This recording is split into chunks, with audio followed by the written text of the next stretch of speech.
Pour certains, rien ne vaut une escapade dans la nature sauvage. L'air frais, la flore, les paysages. La nature peut nous rappeler que nous ne sommes qu'un minuscule point sur cette immense planète et nous inciter à apprécier davantage le temps que nous passons ici. Mais malheureusement, la tragédie peut frapper à tout moment, et pour ces personnes, une excursion en montagne ou une simple randonnée a conduit à certains des mystères les plus énigmatiques de notre époque. Rejoignez-nous pour l'épisode d'aujourd'hui alors que nous examinons 3 affaires 411 déconcertantes.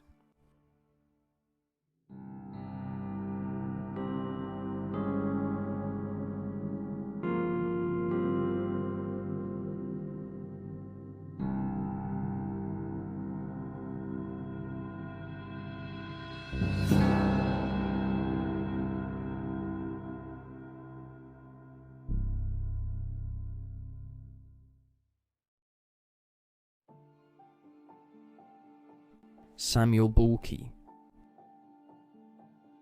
Samuel Bulke, âgé de 8 ans, était un passionné de plein air. Dès son plus jeune âge, il s'est passionné pour les activités de plein air comme la randonnée, le camping et la pêche. Alors, lorsque son père a prévu qu'il visite le parc national de Crater Lake dans l'Oregon en 2006, Samuel était aux anges. Vers 16 h le 14 octobre 2006, Samuel et son père, Kenneth, âgé de 48 ans, marchèrent le long du côté nord de Rim Drive, à environ 500 yards à l'est du parking de Cleetwood Cove. Peu de temps après avoir commencé cette promenade, le duo s'est arrêté pour jouer à cache-cache sur une zone en pente. Cependant, lorsqu'il fut temps de retourner à la voiture, alors que la nuit commençait à tomber, Samuel refusa de revenir. Kenneth voulait rentrer à leur cabane pour une soirée paisible, mais son fils, absorbé par le jeu, refusait d'arrêter. Kenneth décida alors de courir après Samuel pour l'attraper, mais le petit garçon continuait à prendre cela comme un jeu et courait rapidement devant son père, montant facilement la pente tandis que Kenneth peinait avec le terrain difficile. Kenneth se souvient, « Je ne l'ai jamais rattrapé et à ce moment-là, il a disparu quelque part au sommet et je l'ai perdu. » C'était la dernière fois que quelqu'un voyait Samuel. Fait notable, ce n'était pas un incident isolé. Au cours des dernières années, Samuel avait participé à un programme de centre aéré au centre communautaire Selwood, où il était connu pour son amour du cache-cache et du chat. La directrice du centre, Kim Callam, a noté « Il aimait se cacher, il était doué pour le cache-cache, et il ne comprenait pas que sa sécurité pouvait être en danger s'il ne sortait pas de sa cachette. » Elle a ajouté « Il a effectivement tendance à s'enfuir, pour lui ce n'est qu'un jeu. » Lors d'une partie, Kim s'est rappelé s'être si bien caché qu'on ne l'a pas retrouvé et qu'il ignorait ceux qui l'appelaient. Finalement, la police locale et les pompiers ont été appelés, mais malgré des recherches approfondies, ils n'ont pas pu le retrouver non plus. Finalement, sa mère, Kirsten, a été appelée pour venir le chercher. Elle aurait crié « Sam, tu as gagné, tu es le meilleur pour te cacher ». Cela a poussé Samuel à sortir de derrière l'arbre. Il prenait le jeu tellement au sérieux qu'il était connu pour creuser des trous afin de se dissimuler. Revenant à l'après-midi du 14 octobre, Kenneth n'a pas réussi à retrouver son fils et le petit garçon n'a pas répondu à ses appels, ce qui a poussé Kenneth à contacter les autorités grâce à un automobiliste de passage. Les recherches pour retrouver Samuel ont rapidement été lancées, impliquant plus de 200 personnes qui ont fouillé une zone d'environ 4000 acres, ainsi que des chiens pisteurs, des hélicoptères et des caméras thermiques. Les membres de l'équipage de l'hélicoptère ont rapidement trouvé des traces qui semblaient prometteuses, mais après une inspection plus approfondie, il s'est avéré qu'elles avaient été faites par des animaux sauvages. Il faut noter que la météo était défavorable à Samuel et aux secouristes. Il faisait froid, humide, il neigeait et les chutes de neige fréquentes gênaient les secours. Les recherches ont continué plus d'une semaine, jusqu'au 23 octobre quand elles ont été abandonnées. Malgré les meilleurs efforts des bénévoles et des autorités, aucune trace du garçon de 8 ans n'a été retrouvée. Pendant près de 2 décennies, il n'y a eu aucune avancée dans son affaire, mais en 2025, une nouvelle recherche a été menée. La mère de Samuel, Kirsten, a parlé au magazine People de l'intérêt renouvelé pour l'affaire de son fils et a souligné que les enquêteurs avaient de fait tout ce qu'ils pouvaient à l'époque, qualifiant les équipes de recherche de formidables. Elle a ajouté qu'elle était restée en contact avec beaucoup d'entre eux, déclarant « Ça aurait dû être facile et nous aurions dû pouvoir le retrouver et c'est frustrant pour eux. » Kirsten pense que son fils est décédé le jour de sa disparition, mais elle espère toujours trouver des preuves un jour. Kenneth a exprimé des sentiments similaires, disant « Tout ce qu'ils peuvent faire pour trouver quelque chose lié à lui afin de lui offrir une sépulture serait formidable. Nous nous demandons toujours ce qui s'est passé. Malgré les nouvelles recherches, cependant, Samuel n'a jamais été retrouvé. Il a été vu pour la dernière fois dans le parc national de Crater Lake, dans l'Oregon, le 14 octobre 2006. Il est décrit comme un garçon blanc aux cheveux châtain clair et aux yeux marrons. Il a un grain de beauté sous l'oreille droite et un autre du côté gauche de la gorge. Au moment de sa disparition, il mesurait 1,42 m et pesait environ 39 kg. Il portait un haut à manches longues, noir et vert à rayures, un pantalon cargo et un manteau d'hiver bleu. Samuel est autiste et n'aime pas les lumières vives ni les bruits forts. Les enquêteurs pensent qu'il est probable que Samuel se soit caché après avoir joué avec son père et qu'il soit finalement décédé à cause des intempéries. Quiconque a des informations sur sa disparition peut contacter le bureau du shérif du comté de Klamath au 541-883-7479.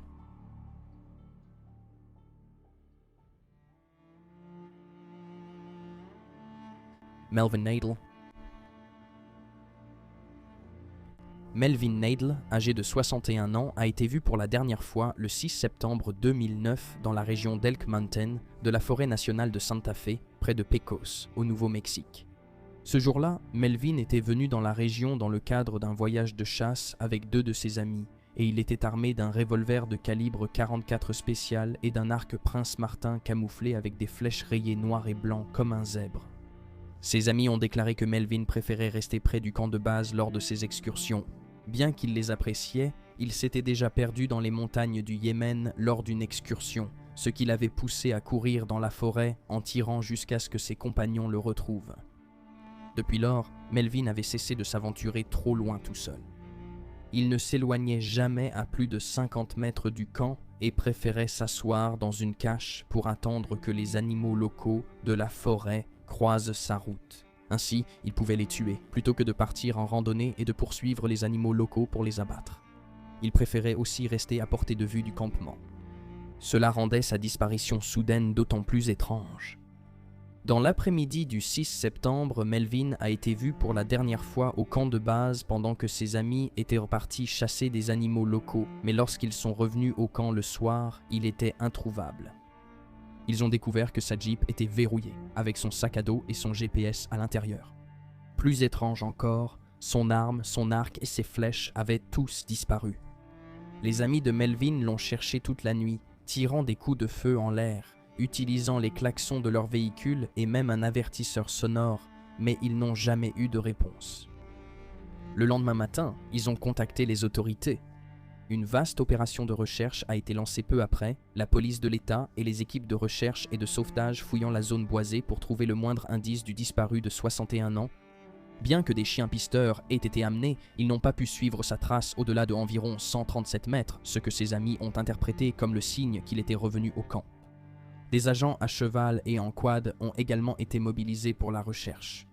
Il n'y avait aucun signe de lutte ou d'attaque animale et ses amis ont déclaré que le détail le plus préoccupant de toute l'enquête était que le GPS de Melvin était resté enfermé dans sa voiture. Il ne s'en séparait jamais depuis s'être perdu lors du voyage dans les montagnes du Yémen. Malgré les efforts des forces de l'ordre et des bénévoles, aucune trace de Melvin n'a jamais été retrouvée. Après l'arrêt officiel des recherches le 13 septembre, ses amis ainsi que les habitants restaient vigilants chaque fois qu'ils se trouvaient dans la région. En juin 2010, une autre opération de recherche et de sauvetage a été menée, mais le sort de Melvin reste toujours un mystère.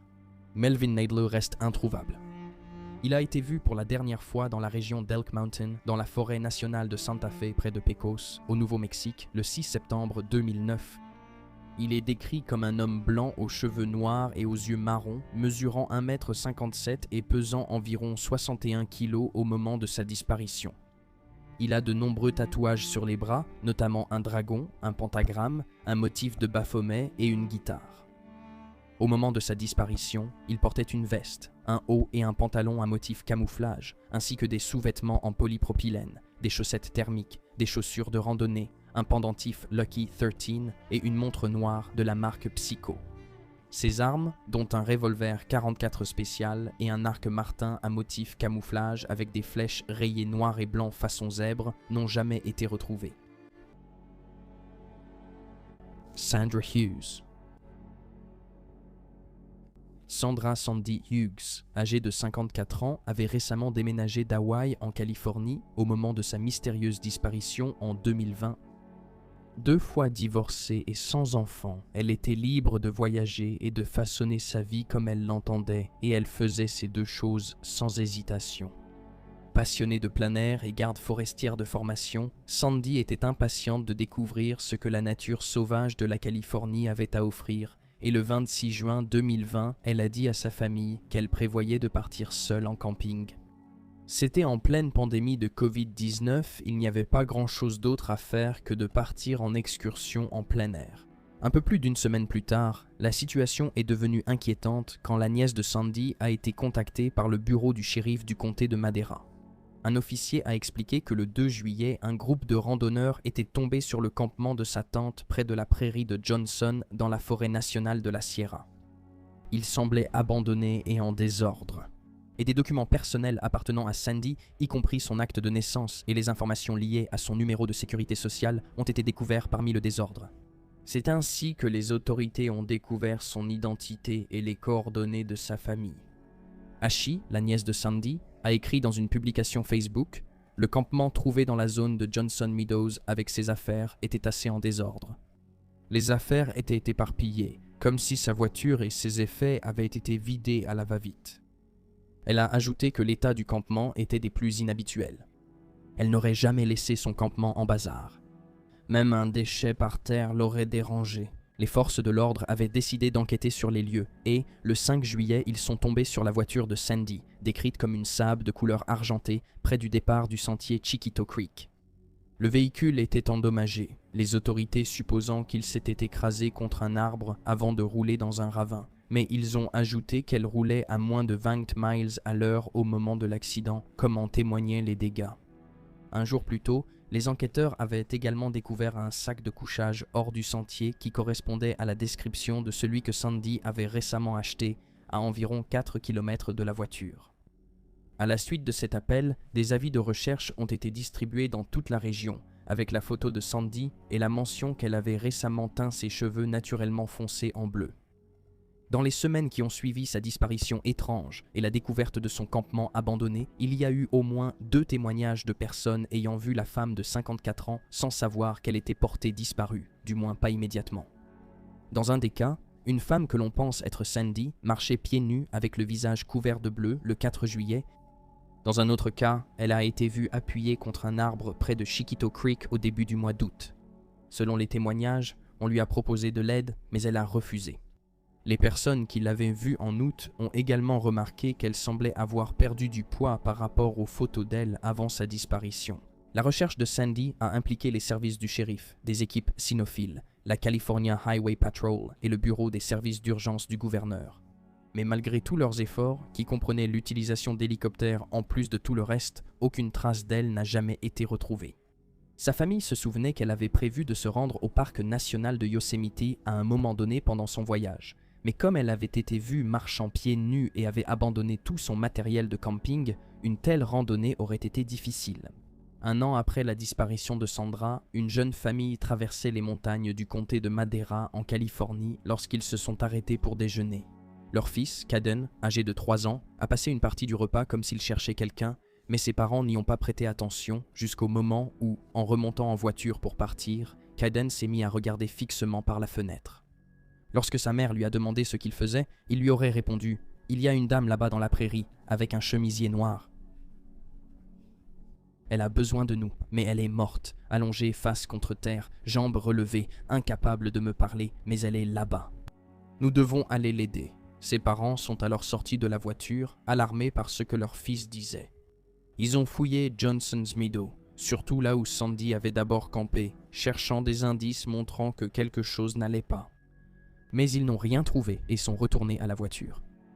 Plus tard, de retour à la maison, la mère de Caden a partagé l'histoire sur Facebook.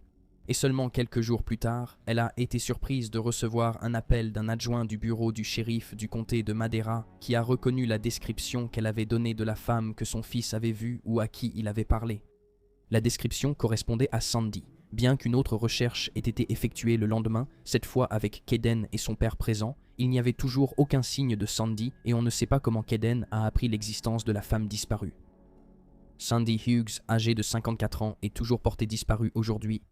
Sa famille a eu de ses nouvelles pour la dernière fois le 26 juin 2020, tandis que son campement a été retrouvé le 2 juillet 2020 près de la zone de Johnson's Meadow dans la forêt nationale de la Sierra. Elle est décrite comme une femme blanche, aux yeux marrons et aux cheveux bruns qu'elle avait récemment teints en bleu. Elle mesure 1,60 m et pesait 68 kg au moment de sa disparition. Le service des parcs nationaux a demandé à toute personne ayant vu Sandy ou présente dans la région en juillet 2020 de les contacter par email. Ils ont également demandé aux randonneurs de rester attentifs à tout équipement abandonné pouvant lui appartenir, en précisant qu'il ne faut pas y toucher, mais plutôt le photographier, noter son emplacement exact et le signaler à leur retour.